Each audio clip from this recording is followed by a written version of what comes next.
ఐదేళ్ల తర్వాత అధికారంలోకి వచ్చిన కూటమి ప్రభుత్వం కోటి ఆశలతో ఎదురుచూసిన కార్యకర్తల ఆశలు అడియాసలయ్యాయి.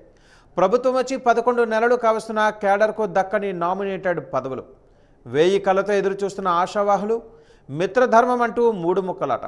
మాజీ మంత్రుల కామెంట్స్తో వైసీపీ కేడర్లో జోష్, టీడీపీ కేడర్లో నిరాశ నిస్పృహలు.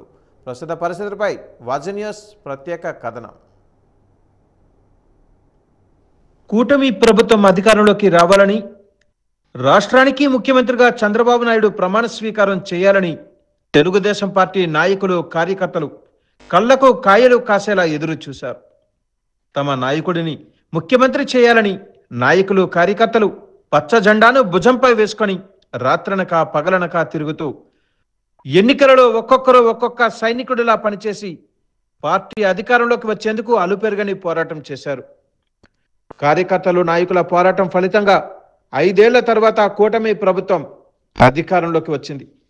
కూటమి ప్రభుత్వం అధికారంలోకి రావడంతో పార్టీ కోసం కష్టపడి పనిచేసే నాయకులకు, కార్యకర్తలకు న్యాయం జరుగుతుందని, కష్టపడి పనిచేసే వారికి సముచిత స్థానం లభిస్తుందని కోటి ఆశలతో ఎదురుచూసిన కార్యకర్తలు, నాయకుల ఆశలు అడియాశలయ్యాయి. దీంతో పార్టీ కష్టకాలంలో ఉన్నప్పుడు పార్టీ కోసం, పార్టీ అభివృద్ధి కోసం, పార్టీ కేడర్లో మనోధైర్యాన్ని నింపేందుకు నిరంతరం ప్రజలలో ఉంటూ పార్టీ కోసం పనిచేసే నాయకులు, కార్యకర్తలు ఇప్పుడు నిరాశ నిస్పృహలకు లోనయ్యారు.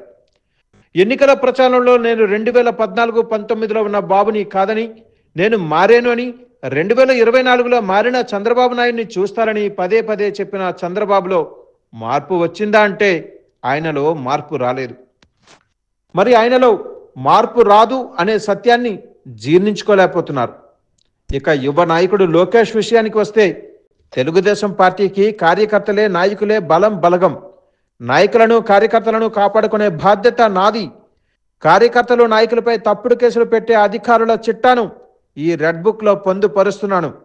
పార్టీ అధికారంలోకి రాగానే వారి సంగతి తేలుస్తాను. మీ తరపున నేను అధికారులకు రిటర్న్ గిఫ్ట్ ఇస్తానని పబ్లిక్ మీటింగ్లో చెప్పి యువతలో ఉత్సాహం, ఉత్తేజాన్ని కలిగించిన లోకేష్ రెడ్ బుక్ రంగు వెలిసిపోయి వెలవెలపోతుంది. అధికారం కోల్పోయిన 6 నెలల తర్వాత వైసీపీ మాజీ ఎమ్మెల్యేలు, మాజీ మంత్రులు ఇంటిలో నుంచి బయటికి లాగి తంతాం, నరుకుతాం అని రెచ్చిపోయిన కార్మూరి నాగేశ్వరరావు, మీ రెడ్ బుక్ని మడిచిపెట్టుకోండి అంటున్న జోగి రమేష్ వ్యాఖ్యలు, చంద్రబాబు నీ పని అయిపోయిందని వ్యంగ్యంగా వ్యాఖ్యలు చేస్తున్న పేర్ని నాని, తేడా వస్తే మీ గుడ్డలు ఊడదీస్తా అని పోలీసులను ఉద్దేశించిన జగన్మోహన్ రెడ్డి చేసిన వ్యాఖ్యలు వైసీపీ కేడర్లో జోష్ పెంచుతూ ఉంటే, వైసీపీకి ధీటైన సమాధానం చెప్పలేని దీన స్థితిలో టీడీపీ శ్రేణులు ఉన్నారనడంలో ఎటువంటి అతిశయోక్తి లేదు. ఇక జిల్లాలో పార్టీ పరిస్థితులపై సమీక్షించి పార్టీ బలోపేతం చేయాల్సిన రాష్ట్ర పార్టీ అధ్యక్షుడు పల్లా శ్రీనివాస్ కనీసం జిల్లాల వారీగా సమీక్షలు కూడా నిర్వహించకుండా పత్రికా సమావేశాలకు పరిమితమైన రాష్ట్ర పార్టీ అధ్యక్షుడు ఉండడం, ఇక యువ నాయకుడు లోకేష్ మంగళగిరిలో తన స్థానాన్ని పదిలంగా నిలుపుకోవాలని తాపత్రయంతో మంగళగిరికి ఎక్కువ సమయం కేటాయిస్తూ ఉండడం, అమరావతి టు ఢిల్లీ అంటూ అధినాయకుడు చంద్రబాబు నాయుడే కాదు, జిల్లాలో ఉన్న శాసన సభ్యులు, మంత్రులు, జిల్లా నాయకులు, కార్యకర్తలను, ద్వితీయ స్థాయి నాయకులను పట్టించుకునే పాపాన పోలేదు.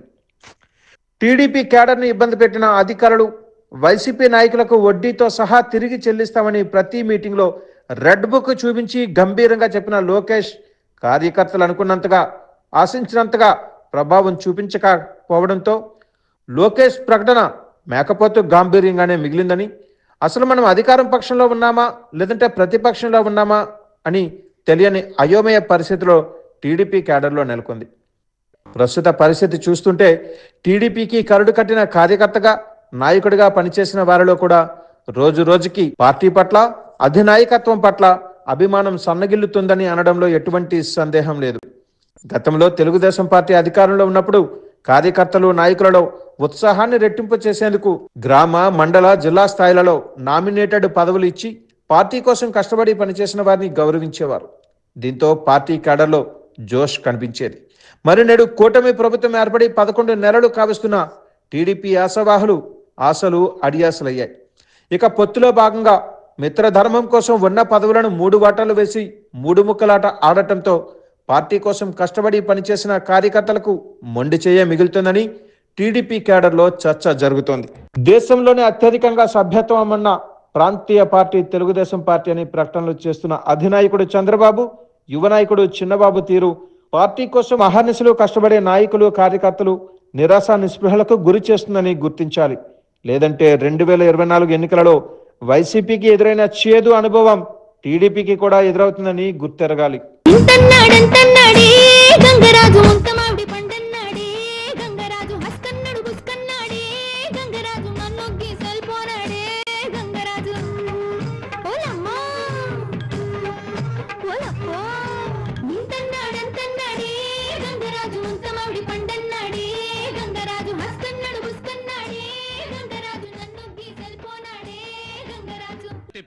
నీ